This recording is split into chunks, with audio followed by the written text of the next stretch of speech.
김해관광유통단지와 관련해 경상남도가 롯데그룹과의 세금 소송에서 패소해 160억 원을 돌려줘야 할 처지입니다. 장기 결석 학생에 대한 전수조사 범위를 미취학 아동과 중학생으로 확대합니다. 초등학생 1명의 소재는 아직 파악되지 않았습니다. 보수와 진보가 격돌하는 창원 성산 선거구는 야권 후보들의 경합 바람이 더해져 전국적인 관심 선거구로 부상하고 있습니다. 창원시가 가고파 국화축제에 이어 분황제 등의 유료화를 검토하고 있어 축제 내실화와 관람객 감소 등을 두고 논란입니다. 안녕하십니까. 이어서 경남 소식입니다. 경상남도가 롯데그룹과의 수백억 원대 세금 소송에서 패소했습니다. 김해관광유통단지 취득세와 관련해서인데요. 경상남도가 세금 160억 원을 롯데에 돌려줘야 합니다. 보도에 김현수 기자입니다. 지난 2013년 준공된 김해관광유통단지입니다. 경상남도는 롯데그룹으로부터 3천여억 원을 받고 이곳 지분 37.8%를 넘겼습니다. 김해관광유통단지 지분이 100% 롯데그룹 소유가 되면서 경상남도는 취득세 390억 원을 부과했습니다. 하지만 롯데는 취득세 390억 원이 부당하다며 경상남도를 상대로 조세심판원에 취득세 반환 소송을 냈습니다. 경상남도 부분은 감정평가액이 맞고 나머지 부분은 저희가 투자했던 투자 금액 그쪽 부분이 맞다라고 그 논란이 있어가지고 그쪽 부분으로 해가지고 심사를 받았습니다. 조세심판원은 롯데의 손을 들어줬습니다. 경상남도가 주장한 감정 금액보다는 롯데그룹이 실제 투입한 장부상의 금액을 기준으로 취득세를 부과하는 것이 타당하다는 것입니다. 이에 따라 경상남도는 롯데그룹에 부과해 거둬들인 취득세 390억 원 가운데 160억 원을 다시 돌려주게 됐습니다. 조세심판원 소송은 청구자인 롯데가 승소할 경우 경상남도는 항소 등 추가 법적 소송을 할 수 없습니다. 행정부에 답변 오기로는 감정가격으로 그렇게 답변이 나왔다는데 그 답변 나온 걸 보고 아마 부과를 했을 겁니다. 김해관광유통단지 조성 과정에 특혜 의혹까지 받았던 롯데그룹. 경상남도는 거액의 세금까지 반환해야 할 처지입니다. KBS 뉴스 김현수입니다. 교육부가 장기 결석 초등학생의 소재 파악에 나선 지 한 달가량 됐지만 경남에서는 한 명의 소재가 아직 파악되지 않고 있습니다. 이런 가운데 경남교육청은 장기 결석자 전수조사를 중학생과 미취학 아동까지 확대하기로 했습니다. 이대환 기자의 보도입니다. 창원의 한 초등학교입니다. 이 학교 2학년 이모군이 학교에 나오지 않은 건 지난해 2월. 아이 엄마가 수업 중인 아이를 병원에 데리고 간다며 나간 게 마지막이었습니다. 애가 아파서 병원에 데려가야 되겠다 하면서 그다음 날 완전히 연락이 없어서 선생님 전화를 하기 전화가 대답하는 일이야. 이상하다 하고 있는데 할아버지가 실종된 걸 대답하니. 경찰이 지난달 19일부터 통신수사와 계좌 내역 등을 확인하며 아이 엄마의 행방을 찾고 있지만 뚜렷한 단서가 나오지 않고 있습니다. 경찰은 도교육청으로부터 넘겨받은 장기 결석 초등학생 9명 가운데 8명의 소재를 파악했습니다. 이 가운데 3명은 교육적 방임 정황이 드러나 수사에 착수했습니다. 이 아동보호 전문기관의 그 학대 여부에 대해서 이제 의뢰를 해놓은 상태고요. 또 이제 사법기관 검찰이라든지 협의해서 합리적으로 이 건 여부를 결정할 예정입니다. 경남교육청은 장기 결석 실태 조사 범위를 미취학 아동과 중학생까지 확대하고 전수조사에 들어갔습니다. 중학교 같은 경우에는 저희가 지금 저번 주부터 조사 중에 있고요. 미취학 아동은 2월 1일부터 한 달 동안 또 교육지원청 단위로 주민센터와 합동해서 교육청은 결과가 나오는 다음 달 초 경찰에 수사를 의뢰하고 장기 결석 학생 관리 매뉴얼을 새학기 시작 전에 보급할 계획입니다. KBS 뉴스 이전입니다. 노회찬 전 정의당 의원이 4.13 국회의원 선거에서 창원 성산구 출마를 선언했습니다. 노 전 의원의 출마 선언으로 한때 진보정치 1번지로 불렸던 창원 성산구가 다시 한번 전국적인 관심 선거구로 떠올랐습니다. 보도에 진정은 기자입니다. 서울 노원병이냐 창원 성산구냐 두 곳을 두고 고민하던 노회찬 전 정의당 의원이 창원 성산구 출마를 선언했습니다. 진보정당이 이 창원에서 일궈왔던 지난 성과를 개선하고 또 부족한 점을 보완하는 그런 책무를 다해 국가산업단지가 있는 창원 성산구는 유권자 가운데 제조업 근로자 비중이 상대적으로 높은 곳입니다. 특히 창원 성산구는 권영길 전 민노당 대표가 지난 17대와 18대에 내리 당선되는 등 노동과 진보 정치의 1번지로 불렸습니다.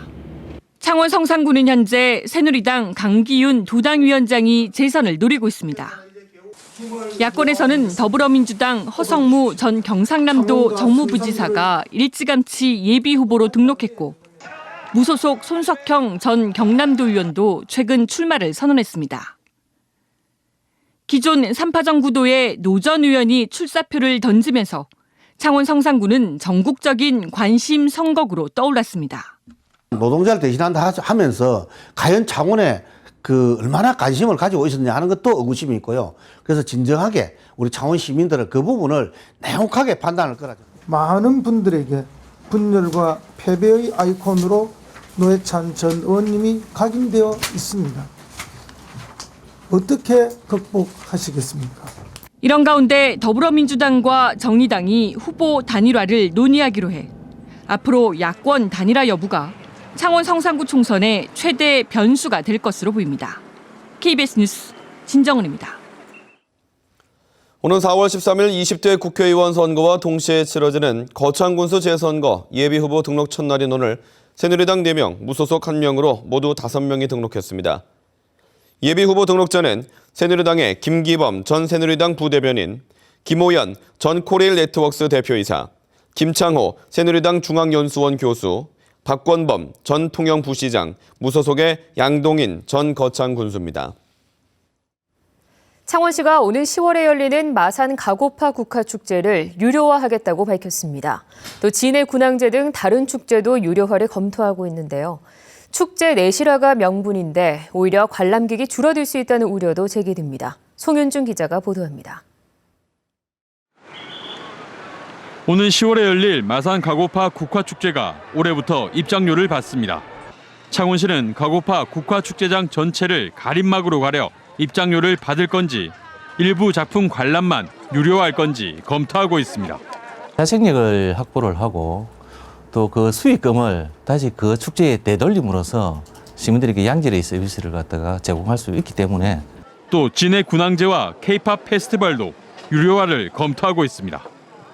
진주 유등축제가 지난해 입장료를 받아 22억 원의 수익을 올린 만큼 창원 지역 축제도 경쟁력을 갖춰야 한다는 겁니다. 하지만 관람객이 줄어들어 지역 축제의 자생력을 해칠 수 있다는 우려도 제기되고 있습니다. 유료화를 통해서 축제가 활성화되는 부분에 과연 기여가 될 것인가라는 부분에 있어서는 상당히 부정적인 의견들이 많았습니다. 전문가들은 유료화에 걸맞는 프로그램을 개발하고 시민들과의 공감대를 형성하는 것이 선결 조건이라고 지적합니다. 유료화 이전에 어떠한 콘텐츠를 도입할 수 있고 어떠한 콘텐츠를 활용해가지고 사람들을 유인할 수 있는지 그러한 방안 마련은 먼저 우선적으로.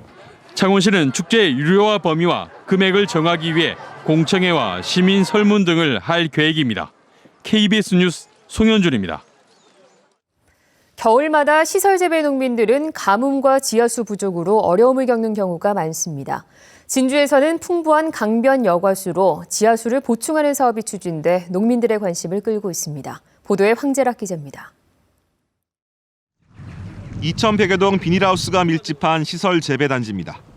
40년 넘게 호박과 고추 농사를 짓는 이영기 씨는 매년 겨울마다 농업용수가 부족해 적지 않은 어려움을 겪고 있습니다.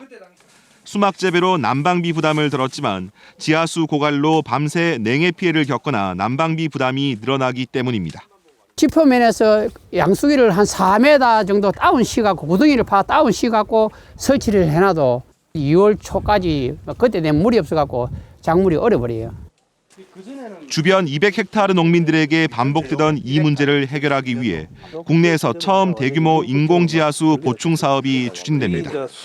이 사업은 강변에 양수정을 잇따라 설치해 풍부한 강변 여가수를 끌어올린 뒤 송수관으로 지하수 고갈 지역에 보내 땅속에 스며들게 하는 방식.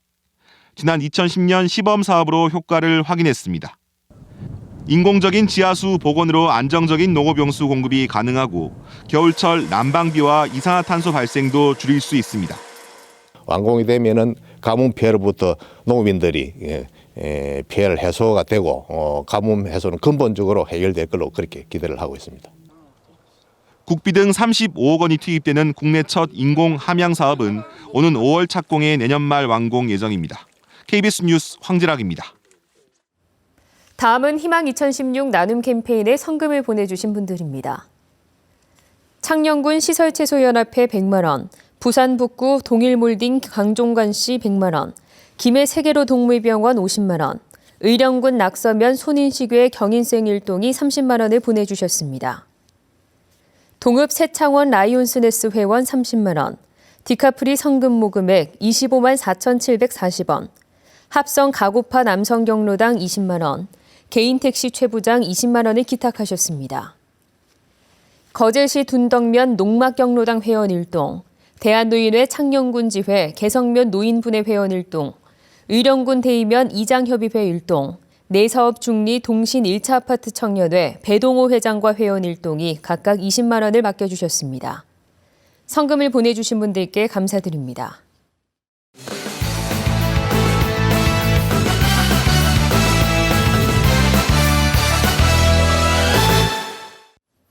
주요 단신입니다.